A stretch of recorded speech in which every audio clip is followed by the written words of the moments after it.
Maybe you are enjoying reading with school back in session, or maybe you're looking for a nice seasonal gift coming up in just a bit. Well, we all enjoy reading about different topics, but have you ever wondered about the story of the book itself as you hold it in your hand? Here to share more about what makes a book is celebrity historian Raffi Andonian. Good to have you. Great to see you. Yeah, of course. And I love books. I own 3,000 books. I've written 3 books, so books are a big part of my life. I'm always rating old library sales when they're discarding their excess books. I love that. Grandma and I are actually going to go get our library card today. So we're I love it. Pick up the what next a great book. thing to do. Exactly. So what makes a book, Raffi? 3 main components: binding, paper, pigment. BPP. That's how I remember it. Okay. Now, think of ancient books as kind of embodying an international trade.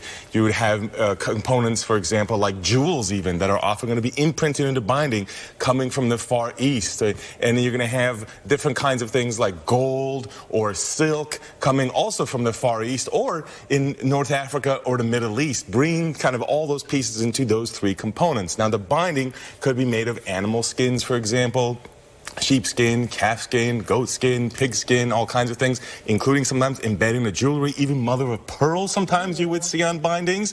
And then you have paper, which is going to be made sometimes from silk, cotton. Sometimes you use cotton maybe on a resume. You're like, ooh, this feels pretty good. Yeah, that's a pretty silk. That was something that was around for a long time. But of course, we think of paper as coming from wood or wood pulp. You know how that was discovered? Wasps. Wasps use wood pulp to make their nest, and it was by observing them that taking those elements to then make to make paper out of it in the 19th century is when it happened. So in the history of bookmaking, that goes back thousands of years, and paper, that goes back thousands of years.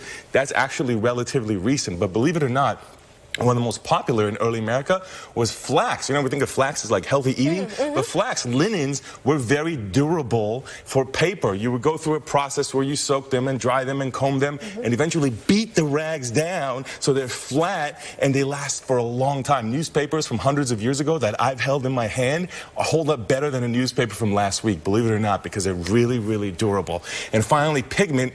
When you have all kinds of different ink, vivid blues, vivid purples. One of the famous ones in early America is a cochineal beetle, which has a red shell that they would get red out of. That's why you see a lot of upper class folks, royalty, using purple, red, pink. Even men would be wearing that because that portrayed status and wealth. That's something that you might see on clothing and also see on books. And one of my favorites was a craftsman in early America that was using sheets of gold. You know how thin those sheets of gold were? 1/250,000th of an inch thick, using those flakes of gold to imprint onto the pages and even the binding. So you're using those 3 components, pigment, paper, and binding, to pull it together. Those old paper stacks, they would take them and have them sewn together. So it's really a craft if you think about it, because you have engineering, which is how is these pieces going to come together, the craft of the jigsaw puzzle, pulling it together, of course, and the artistry, the touch that you have to create those old books. So who knew when you hold those books, you have all that history in there. All that history and all that work that went into it. Raffi, thank you so much for joining us today. For more information on Raffi Andonian and an endless amount of content, visit celebrityhistorian.com.